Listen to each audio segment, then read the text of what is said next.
Hari ini saya ingin bertanya kepada kita semua, mana yang lebih kita pilih? Revisi Undang-Undang Desa atau Pemilu 2024? Sekali lagi, mana yang kita perjuangkan dan lebih utama? Revisi Undang-Undang Desa atau Pemilu 2024? Teman-teman media tolong diliput dan dicatat bahwa perjuangan hari ini murni perjuangan desa. Hidup desa. Saudara-saudara sekalian, saya ingin katakan kepada saudara-saudara sekalian, hari ini ada triliunan, ribuan triliunan uang negara yang hari ini dikorup oleh para tikus-tikus. Hari ini ada triliunan uang negara yang dipergunakan untuk BUMN-BUMN yang salah dan rusak. Tapi apa yang terjadi?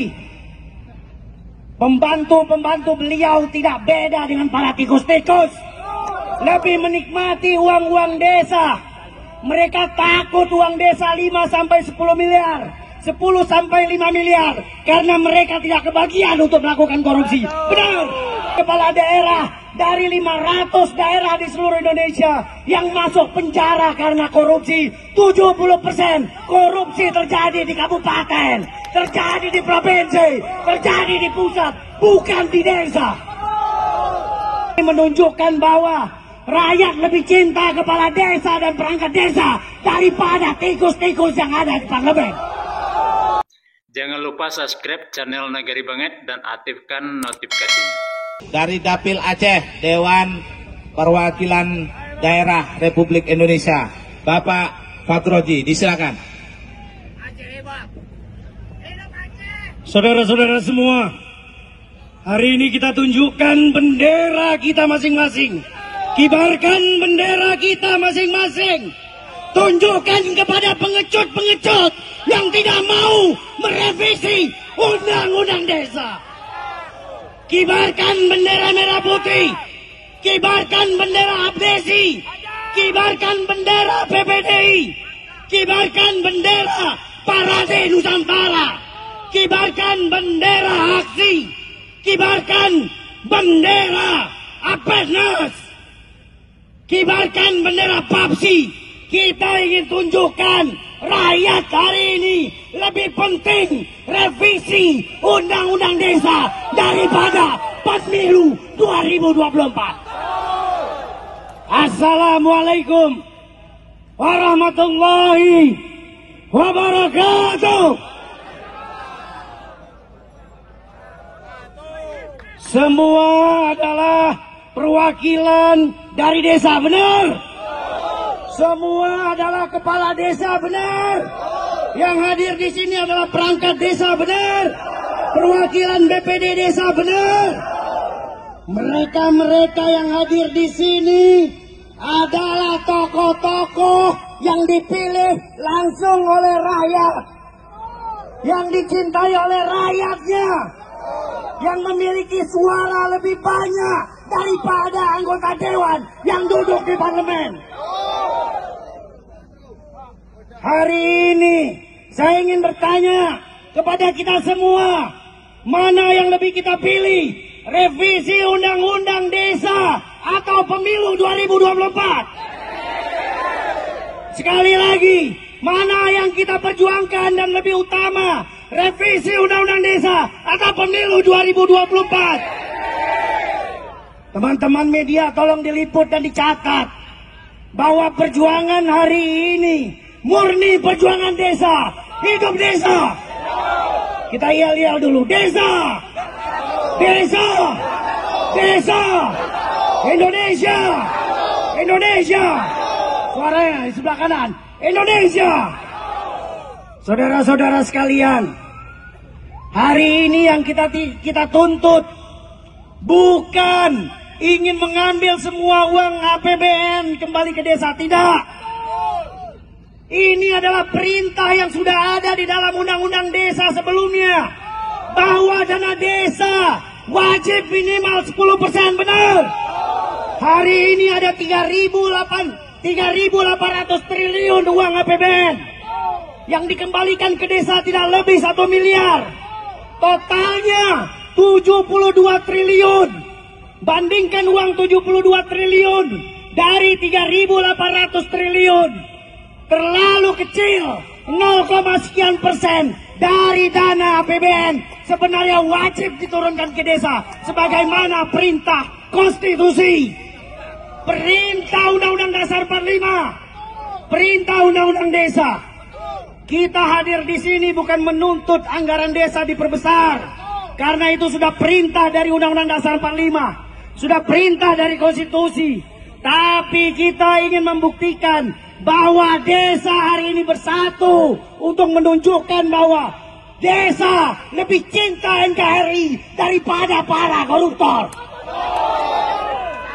Kibarkan bendera-bendera kita lebih tinggi lagi, saudara-saudara. Tunjukkan kepada pecundang-pecundang, tunjukkan kepada pengecut-pengecut yang tidak berani bertemu dengan rakyat hari ini. Mereka digaji oleh rakyat, pajak diambil dari desa, dipilih di desa. Mereka tidak pernah turun ke desa, bahkan dijumpai pun ke sini mereka tidak berani. Benar? Hari ini kita lihat, saudara-saudara, kita tidak butuh pemilu kalau undang-undang desa tidak disahkan. Sepakat? Sepakat? Kita hadir di sini bukan ingin memperpanjang jabatan kepala desa, benar? Kita hadir di sini bukan untuk memperbesar dana desa, benar? Tapi ingin menunjukkan perintah konstitusi bahwa kedaulatan ada di desa. Tanpa desa, Indonesia tidak akan maju dan sejahtera. Saudara-saudara sekalian, saya ingin katakan kepada saudara-saudara sekalian, hari ini ada triliunan, ribuan triliunan uang negara yang hari ini dikorup oleh para tikus-tikus. Hari ini ada triliunan uang negara yang dipergunakan untuk BUMN-BUMN yang salah dan rusak, BUMN-BUMN yang rugi. Seandainya semua uang-uang itu dikembalikan kepada desa, desa akan mendapatkan lebih dari 10 sampai 15 miliar per desa. Itulah komitmen Pak Jokowi yang selama ini diperjuangkan buat semua desa. Tapi apa yang terjadi? Pembantu-pembantu beliau tidak beda dengan para tikus-tikus. Lebih menikmati uang-uang desa. Mereka takut uang desa 5 sampai 10 miliar. 10 sampai 5 miliar. Karena mereka tidak kebagian untuk melakukan korupsi. Benar? Kalau uang itu diserahkan kepada desa melalui disahkan undang-undang desa hari ini, desa akan mendapatkan 5 sampai 10 miliar per desa. Mereka tidak mau. Kenapa? Karena mereka tidak bisa mengkorupsi. Ingat saudara-saudara, hari ini banyak kepala desa yang dikriminalisasi, banyak kepala desa yang disalahkan, banyak kepala desa yang dipanggil oleh pihak kepolisian. Tapi saya ingin berikan catatan saudara-saudara, oknum-oknum itu tidak lebih dari 0, sekian persen dari 84.000 kepala desa yang ada di seluruh Indonesia. Dibandingkan dengan 356 bupati kepala daerah dari 500 daerah di seluruh Indonesia yang masuk penjara karena korupsi. 70% korupsi terjadi di kabupaten, terjadi di provinsi, terjadi di pusat, bukan di desa. Oleh karena itu saudara-saudara, tidak ada kata mundur. Tidak ada kata mundur. Segera undang-undang desa harus disahkan. Dana desa harus sesuai dengan perintah konstitusi. 5 miliar per desa harus masuk di dalam revisi undang-undang desa.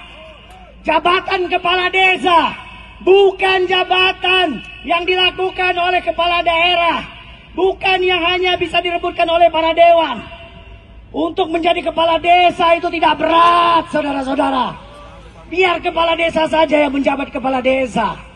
Oleh karena itu, perjuangan jabatan kepala desa Tidak cukup 5 tahun untuk menangani kemiskinan di desa. Tidak cukup 5 tahun untuk menurunkan stunting bayi di desa. Perjuangan kita 9 tahun wajib disahkan segera 5 Desember 2023. Sepakat teman-teman? Saudara-saudara sekalian, saya ingin katakan, hari ini DPD, DPR, Gubernur, DPR RI, Bupati, Camat, semuanya dapat masa tunjangan akhir jabatan atau yang dikenal dengan pensiun. Perubahan revisi Undang-Undang Desa, wajib masuk kepala desa dan aparat desa, termasuk perangkat desa, wajib mendapatkan dana pensiun. Sepakat? Sepakat? Negara telah menghargai kepala desa di seluruh Indonesia. Tidak ada kepala desa yang tidak menang dalam pemilu kepala desa selanjutnya. Tidak ada kepala desa yang tidak menang ketika naik di DPRD kabupaten atau provinsi. Ini menunjukkan bahwa rakyat lebih cinta kepala desa dan perangkat desa daripada tikus-tikus yang ada di parlemen. Ketakutan mereka dengan kekuatan desa hari ini tentunya akan mereka batasi. Mereka takut untuk segera disahkan. Oleh karena itu, sama-sama kita tunjukkan bahwa kehadiran kita tidak ditunggangi oleh siapapun. Sepakat? Tidak didukung oleh partai politik manapun. Sepakat? Tidak didukung oleh presiden, calon presiden manapun. Sepakat? Ini adalah murni perjuangan desa. Hidup desa! Hidup desa! Desa! Desa! Desa! Indonesia! Indonesia! Indonesia! Usulan teman-teman dari PPDI, usulan dari teman-teman Abdesi, dari Parade Nusantara, dari Abdesi, Aksi, dan juga semua asosiasi termasuk Apeknas telah masuk di meja kami untuk kita perjuangkan sama-sama. Hari ini bahkan Presiden telah mengeluarkan surprise untuk segera dibahas revisi Undang-Undang Desa. Tidak ada alasan ditunda lagi. Tidak ada alasan digeser setelah 2024. Tidak ada digeser setelah pemilu. Kalau dilakukan setelah pemilu, hanya satu kata, basi. Hanya satu kata, basi. Kami mau revisi Undang-Undang Desa segera disahkan selambat-lambatnya 5 Desember 2023. Hidup desa, hidup kepala desa, hidup perangkat desa, hidup DPD desa, hidup asosiasi desa, hidup Indonesia. Wabillahi taufiq wal hidayah. Wassalamualaikum warahmatullahi wabarakatuh. Jangan lupa subscribe channel Nagari Banget dan aktifkan notifikasinya.